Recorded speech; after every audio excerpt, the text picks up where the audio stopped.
what's good, everybody? It's your boy, Jolly by Nature, and we are back bringing you our Chapter 4,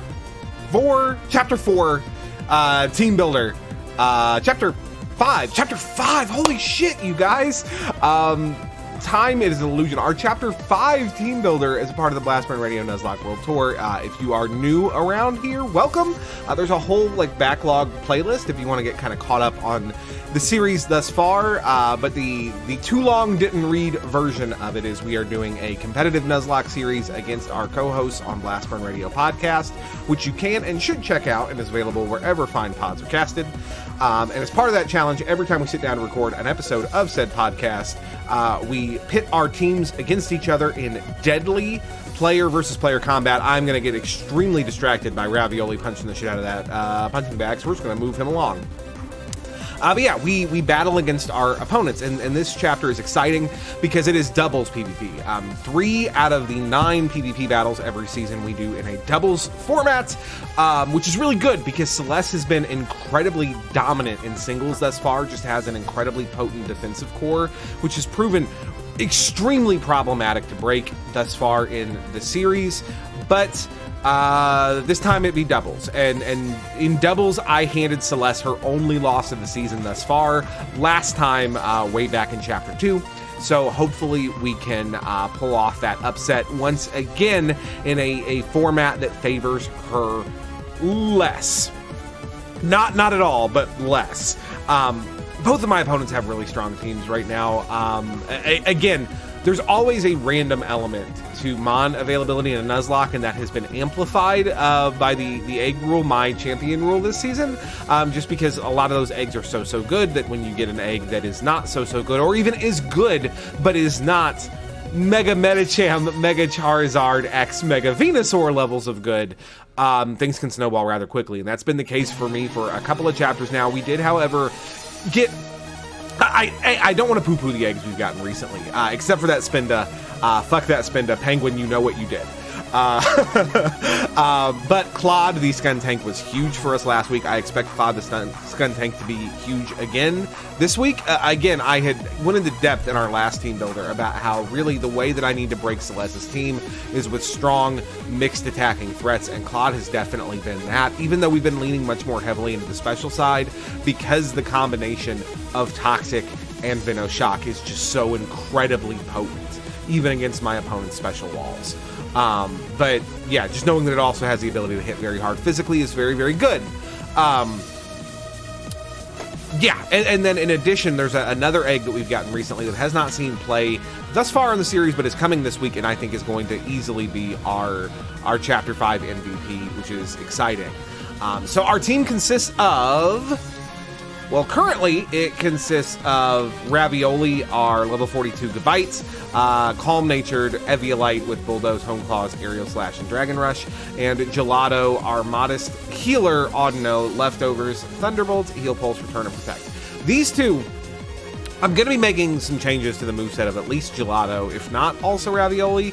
Definitely Gelato, though. But these two are required to come to every PvP match. They are shinies, they are fateful encounters. I cannot pinch them ever. They have to come to anything we're doing, at least anything important. Like obviously, sticking them in the bank for 5 seconds to grab an HM slave and move around, that's one thing.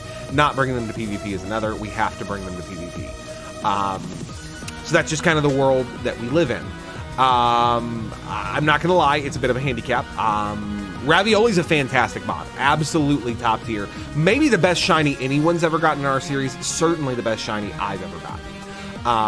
But still an unevolved Gabite at level 42, and definitely lagging behind in terms of power. Not the ideal encounter in that position. Gelato's fine. We lean pretty heavily into Gelato in the gym this week, and for gameplay, Gelato's a fine Pokemon. Gelato absolutely lags behind in PvP, for all of the obvious reasons. Audino can be a threatening competitive mon, but it's a threatening competitive mon with its other ability, Regenerator, which we do not have and do not have access to because the ability capsule is locked behind BP, which are post-game in X and Y. Gelato's also a really solid PvP Pokemon with access to egg moves that we don't have, things like Wish and Heal Bell and Yawn that we just don't have access to. It does have an interesting bag of tricks still, and we're going to try to make use of those in the weeks moving forward. Most notably this week in doubles, we specifically kept Heal Pulse last week, even though it was a unquestionably bad move to have last week in singles format. We kept it specifically because we knew we were going to have to bring Gelato this week in doubles, and we kind of shrewdly predicted that our opportunity to win with Gelato in doubles was higher than our opportunity to win with Gelato in singles, so we were going to bet on the doubles week. We get really close to beating Celeste last week, so I'm not actually sure if that was ultimately the correct play at the time, but we're glad to have the Heal Pulse now. Either way, regardless, it gives Gelato like a legitimate niche on the team. Remainder of our PvP roster this week consists of Turducken, the Sigilif, coming off the bench this week. I'm really excited about Turducken. I think that Turducken has like a very specific goal in this matchup, and I think that he's going to do just fine. Currently has Air Slash, Reflect, Light Screen, and Psybeam. Kicking myself in the dick for overlearning Tailwind, but sometimes it be like that. Sometimes you're just not thinking clearly in that moment until it's past. We've also got Shelby, our Kingler, coming back off the bench this week. Jolly Natured Sheer Force with Return, Knockoff, Agility, and Swords Dance. We've got Claude, our Scun Tank, Hasty Natured Aftermath with Play Rough, Venoshock, Toxic, and Flamethrower. Sashimi, our Gyarados with Lax Intimidate with Aquatail, Dragon Rage, Ice Fang, and Thunderwave. Taquito, our Chestnut, Seed Bomb, Power Up Punch, Leech Seed, and Spiky Shield. And of course, Bold, our Clefairy, who is our big and exciting new addition this week. Bold by nature with Body Slam, Aromatherapy, Wish, and Follow Me. Anyone who's played any VGC in Generation 8 in Sword and Shield can tell you how incredibly potent Follow Me is as a move in a doubles format, and we're definitely going to do our best to just abuse the shit out of it this week. You will notice that Bold is still a Clefairy, is not a Clefable. That is a calculated decision, because next chapter, Bold will gain access to Moonblast, which is a move that we very much do want. Is in fact worth remaining a Clefairy this chapter to learn Moonblast. Next chapter, the defensive utility between Clefairy and Clefable, with Clefairy holding Eviolite, is not outrageous. Kind of wish that Bold was hidden ability, kind of wish that Bold had Friend Guard and would have Unaware as a Clefable. I think that would be a much better fit for the team as it stands, as it were, but can't be too awful upset, all things told. Now you'll notice there are some notable boys on the team that are not on this roster. We are not bringing Optimus this week, keeping him leveled, but we've just reached the point in the game where him being an unevolved Poniard is just getting to be too large of a hindrance to overlook. We're also not bringing Peanut, and Peanut almost certainly would be on this roster if not for the 2 shinies that we're required to bring, but unfortunately, like, that requires cuts somewhere. And this week, I made the calculated decision that with us having access to a Follow Me Clefairy and a dual screen Sigilif, Fake Out from Peanut was kind of the weak link in terms of doubles utility, and as such, Peanut is going to remain on the bench. Hopefully that does not bite us in the ass too hard. It very well could, but I'm hoping, I am confident, or trying to be confident in my logic here. Donut, the Nidoqueen, who was huge for us in the gym this week, is not coming to PvP for many of those same reasons. Waffles, we made the active decision to remain a Tyrant this week, even though it was high enough level that it could have evolved into a Tyrantrum. And that's specifically because if we evolve Waffles next week instead, Waffles can gain access to Earthquake, and we'll be able to run a really, really strong Tyrantrum set, potentially, with some combination of Head Smash, Earthquake, Dragon Claw, Crunch.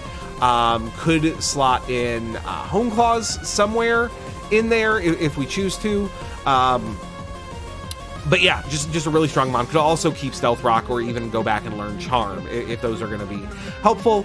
I'm not sure how much Waffles is going to see the team moving forward, just because it's really difficult to justify using both waffles and ravioli, and we're required to use ravioli, which sucks because I fucking love waffles. But we want to use waffles for sure if we can, and I think that next week is like, that is Waffles' bright and shining moment. So we're definitely excited to bring him there. We're also not bringing Jellybean, the Staryu, this week, which I'm as surprised as you are.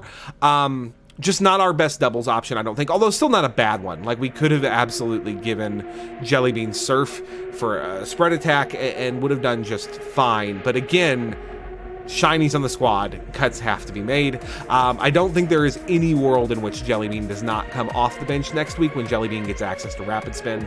Rapid Spin is incredibly useful. Again, Celeste has been abusing hazards to the end of the world thus far in the series. And Jellybean getting Rapid Spin will really help us to mitigate that. She actually overrode spikes for Roost last week, and I think that was a pretty significant mistake on her part. We'll have to see if she recognizes that and corrects it when we get access to the move relearner next cycle, or not. I don't think hazards are a huge factor this week anyway, with it being doubles. There's generally faster matches and less switching.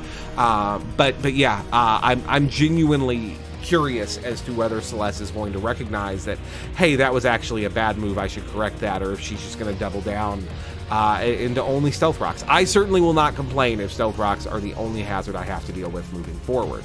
But yeah, these 6 with these 2 who must come to every match are our team for the week. So let's talk about, well, first of all, let's talk about what changes we want to make to the team and to their movesets. And the first and probably most obvious change that we want to make is pretty much across the board. We want Protect. In most cases, there's a couple of cases I think where we can't really fit it, but for most of these Mon, we really want Protect this week, because Protect is so valuable in doubles. If you can get a good read on what your opponent is immediately threatened by, and Protect into a double up, you can get what amounts to a free turn, which is really, really huge. So we're going to make some moveset changes real quick. So first of all, to our Audino, to Gelato, we're going to give Toxic. Oh no, not to you, Studio Ghibli, Studio Gabite. We're going to give it to Gelato, which is good for a couple of reasons, right? But most notably, in any match where we are leaning into Claude, our Skuntank, we can help spread Toxic before he comes out so that he can just start Venushocking, which is potentially really, really good. We definitely want to be able to do that. Again, it's a little unfortunate for Claude that we got the Toxic TM, like, basically as soon as I hatched him, because him being the only thing that had access to Toxic was a pretty significant advantage. That's obviously not going to be true moving forward. But I still think that the combination of Toxic Venoshock with his speed, as well as with his base stats, even though they're not incredible base stats, but like the Eggmon bump certainly helps, right? And like, again, the offensive stats, while they're not incredible, are still really well balanced, and just in general, good Mon. Glad to have him. Thank you, Cloud9. We are going to learn Protect over Psybeam on Turducken. Air Slash, dual screens, Protect is the set that we want to run this week. So no Psychic coverage. I think that's fine. Like, what would we be clicking Psychic coverage against anyway, right? Like, the Plant, the Roserade, on Anna's team, Rose, or perhaps the Mega Venusaur Bella on Celeste's team, either of which we can just as easily click Air Slash against. We have given Turducken a custom EV spread, and we've calced it out to where Air Slash will, like, 90% of the time OHKO Mega Metacham, which is right where we wanted it, because we outspeed Mega Metacham, we can KO it. So we're bringing Turducken for dual screens, but also Turducken is a very legitimate offensive threat against some of the most threatening parts of my opponent's teams, which is helpful. For Claude, we're going to learn Protect, and we're going to learn it over Play Rough, which is not like ideal, frankly, but I think it's definitely the weakest link on his moveset this week. And the good news is we get access to the move relearner next week, so it's not something we're going to have to worry about long term. We are also going to give Protect to Sashimi. We're going to learn it over Thunderwave, which I think is just solid this week. Just in general, we are also... Yeah, I think we are. I'm not actually sure if we're going to bring Sashimi against Celeste. We'll talk about it, of course.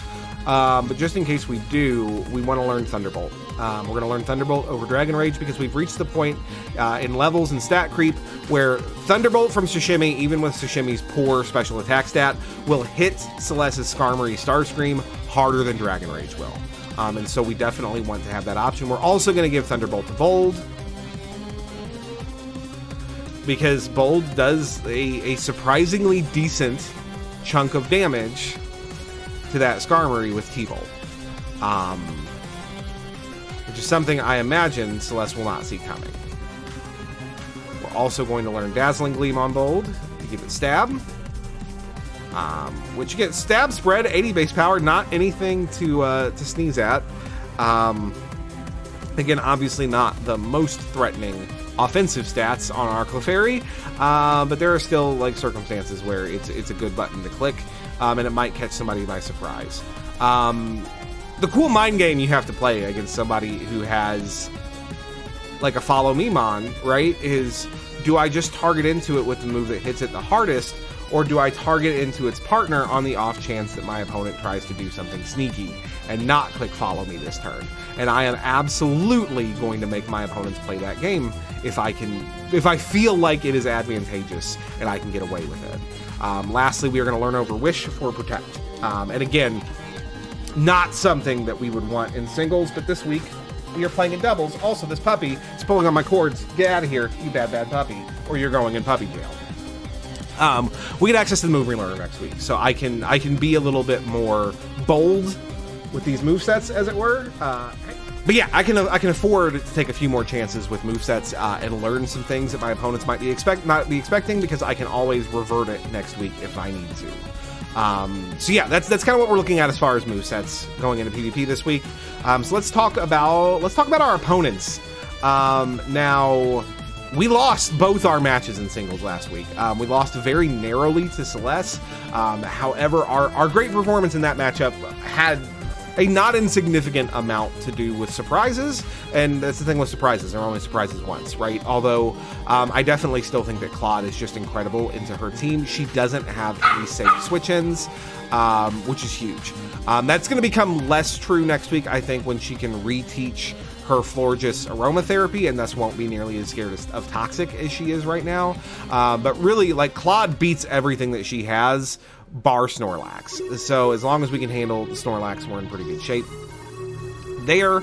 Anna beat me in dominating fashion. Like, Anna spanked me mercilessly, and a lot of that had to do with the team that I brought against her. I made a hard read that there was no reason for her to bring Rose the Roserade, and so I didn't really prep for it, and I beefed it. I ate it pretty hard on that note, and lost pretty much to Roserade, which was a problem. Although also, like, it's worth noting that her Octillery Sargasso walled me pretty hard. She had great switch-ins to my best offensive threats, and it made it pretty easy for her to just whittle me down and finish me off, particularly when she's got a fucking Mega Medicham in the back, right?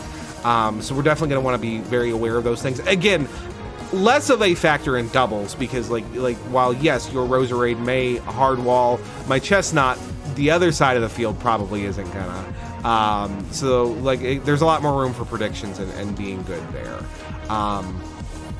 But yeah, let's start with Anna, I think, because Anna, I think, is definitely the opponent that I am more concerned about, particularly in doubles with that Mega Medicham. First of all, Anna has Mega Medicham, it has Fake Out. We are going to need to be prepared for Fake Out, which means we're going to need to lead with Mon that have Protect so that we can neutralize that turn one as best we can. We also need to be prepared for the fact that she may abuse that to set up. I would not be surprised to see, for instance, a Medicham Aerodactyl lead and that Aerodactyl click Home Claws on turn one. That's just something we need to be prepared for. I also know that Carmelite, Anna's Aerodactyl, knew Tailwind when it hatched. I don't know if she learned over it in the weeks in the middle where it was not a useful move, but I have to be prepared for the fact that Anna might have Tailwind, and if she brings Tailwind and I don't, that might just be good GG right there, but I'll do my best to keep it from being so. Anna's roster, by the way, utterly unchanged from last week. I guess I should have started there. Anna is bringing her Delphox Samsara, her Aerodactyl Carmelite, her Roserade Rose, her Grand Bull Fame, her Hippowdon London, her Octillery Sargasso, her Staraptor Falconer, and her Medicham Echo. Last week, she did not bring London, the Hippowdon, or the Aerodactyl Carmelite to our match. I think there's a very real chance that that holds true again this week, although it also very well might not, with it being doubles and her knowing that she can't wall my my Gyarados with her Octillery, then Sargasso very well might not come, which wouldn't surprise me. I would not be surprised to see Aerodactyl come over Octillery, but I definitely do not expect to see London the Hippowdon. If London does come, I definitely think we have the tools to deal with them. Now again, we're required to bring Ravioli and Gelato. There's nothing I can do about that. They're coming by hook or by crook. In addition, we are definitely bringing Bold the Clefairy against Anna. Bold is going to get the... Do I only have one Eviolite? I could have swore I had two Eviolites. Well, if I only have one Eviolite, it's going on Bold. Sorry there, Ravioli.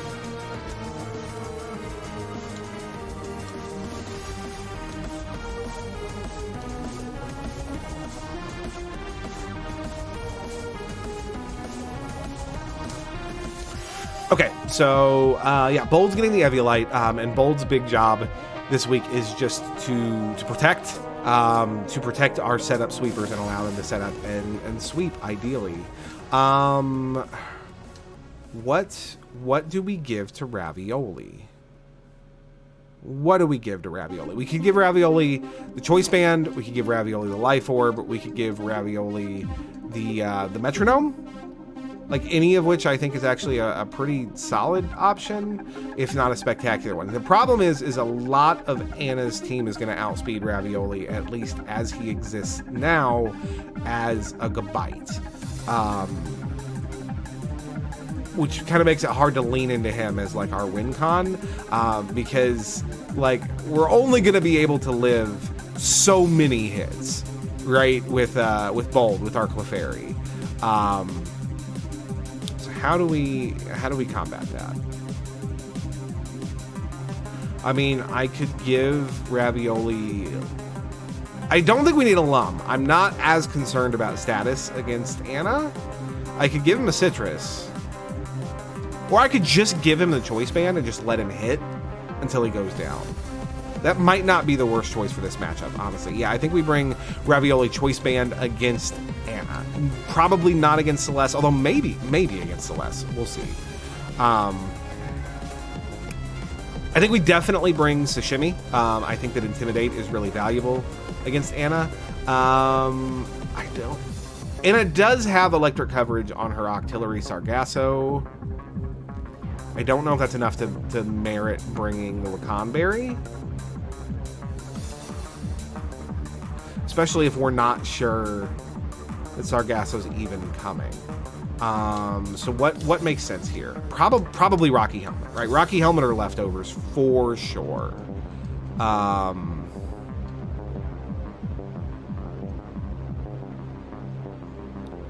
We've got a second leftovers. Where is it? Who's got it? Who has the lefties?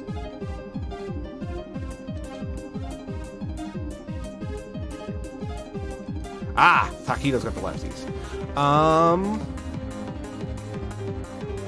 Well, let's see. Who would be hitting into Sashimi? Like, obviously, like the dream is to switch in on Falconer the Staraptor or Echo the Medicham, get the Intimidate off and eat a physical hit. Yeah, there's a lot of physical hits going around. I just took the leftovers, but I think we are going to go ahead and give Rocky Helmet to Sashimi. Rocky Helmet's just a really good item for Sashimi, TBH. It's very good, actually. There we go. We are definitely going to bring Turducken against Anna with the Light Clay. There you go. And I think actually that Sashimi Turducken is our lead against Anna. And we get the Intimidate off, and if Anna leads Metacham, which she very likely will, then we just double protect turn 1. And then turn 2, we can do whatever makes sense on Sashimi, whether that's switching him out, going for an Aqua Tail, whatever, and we start setting screens with Turducken, unless Metacham's in front of us, in which case we go for an Air Slash and we go to do damage, right? And then last but not least, against Anna, we are definitely bringing Shelby. Against Anna, I think we bring him with his own Life Orb. I think that makes a lot of sense. And again, like kind of our late game win con here is to get Shelby out alongside Bold the Clefairy and follow me while Shelby sets up. Reasonably, we need an agility up to outspeed, and then we need at least 1 Swords Dance. So we need at least 2 turns to set up, and as long as they're both healthy, like Bold should be able to provide that. Bold is pretty fat, has a custom EV spread, should live. So that's pretty good. Just as a point of record, fastest thing that Celeste can bring is that Anna can bring, is Mega Aerodactyl, which has a base speed of 150, gets up to 187 at Jolly Max speed, which I know that Anna's is not Jolly Max speed, but that's the fastest that a Mega Aerodactyl at level 42 can be.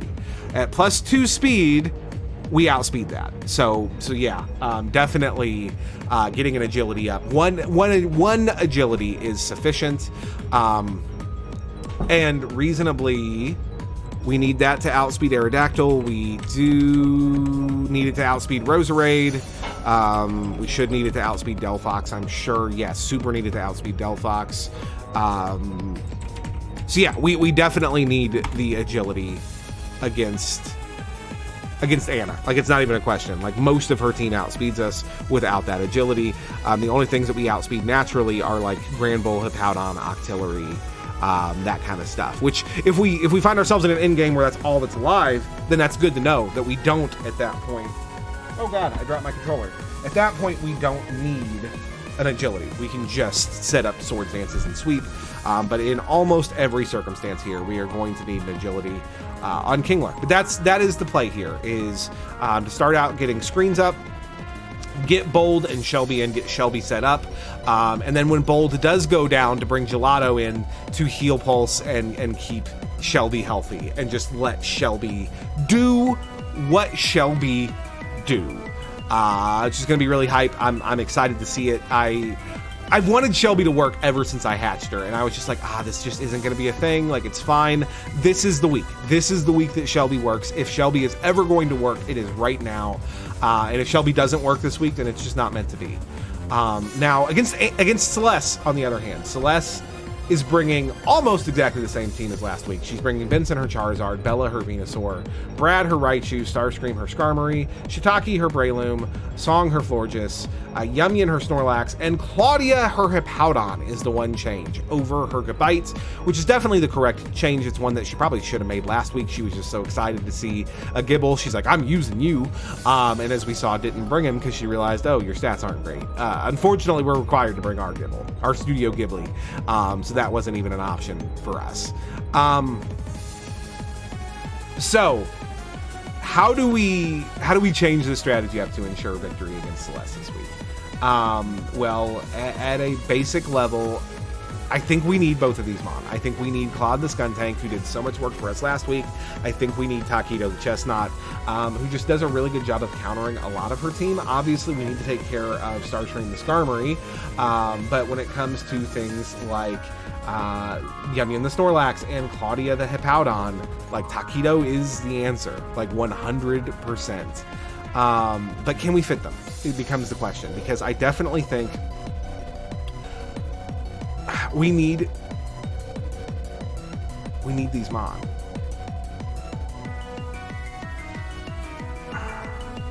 Do we need Sashimi against Celeste? She's definitely going to be prepared for Sashimi. She's going to expect Sashimi, but do we need him? I don't think so. Like, she's got the Raichu, which is obviously a problem for your boy Sashimi. Sashimi wants none of that Raichu action. But like most of her team isn't super offensive, so Intimidate is not as valuable. But it's so good against Benson though. It's so good against her Charizard. Like, am I opening myself up to just losing to Zard if I don't bring it? Like, kinda, right?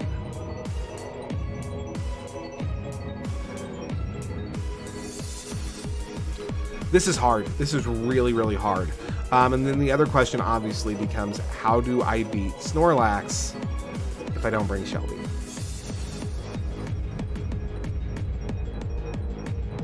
Or if I don't bring Taquito, the answer there ideally is probably Shelby. But can I guarantee that, like, reasonably? How do I beat Starscream with this team? Like Thunderbolt on Gelato, and it will land on Sashimi, but it will land on Bold, but like that's still not ideal. Really, the ideal answer is Ravioli comes on the bench, but I can't. I have to bring Ravioli, and that's so frustrating. Do I not bring Turducken here? Like, the Air Slash is good against the Venusaur. It's incredible against the Breloom. Outspeeds Breloom. Is not concerned about Mach Punch. So like that's all like a huge win in the Turducken column. And Reflect is pretty good against Charizard. But how good are you outside of it? What do I expect Celeste to bring against me? I guess is a great place to start. I actually would not be surprised to see Claudia the Hippowdon. I clicked Thunderbolt so many times into Starscream last cycle that I could see her just being like, reliable, switch into that. Let's go. This is so rough. This is so rough. I definitely need Turducken or Sashimi. I cannot remove both of them.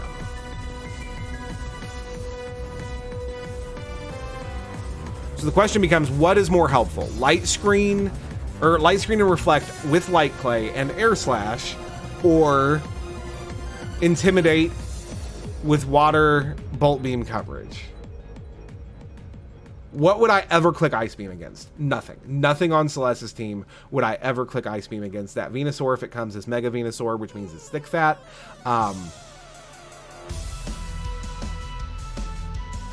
Which is a good question. What if Charizard doesn't come? Benson wasn't very good against me last week. What if she brings the Mega Venusaur instead?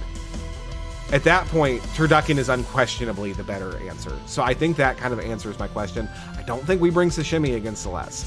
I think we bring Claude.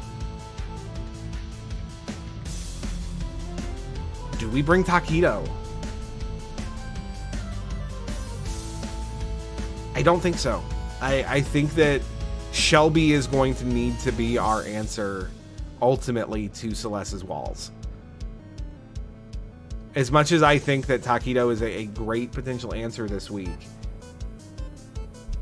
if Celeste brings that Mega Venusaur, and I think she should have brought it last week, it just walls Taquito in the same way that Roserade did, which is a great reason for Celeste to bring it. Taquito was huge against Celeste last week, and she saw that Roserade wall it, so she's got to bring the Venusaur this week. She has to. Yeah, I think this is a team against Celeste. I think that Taquito, I'm sorry, bud, you did so good. I don't want to let you sit the bench, but you're going to have to this week. This is going to be our team against Celeste. Are we going to make any item substitutions? I think so. I think we get rid of the Life Orb on Shelby in favor of a Lumberry to help it function in the face of Snorlax. Because I can't, unfortunately, give Bold a Lumberry because Lum needs the Eviolite. But I can definitely give one to Shelby. And I think we're going to do the same for Ravioli.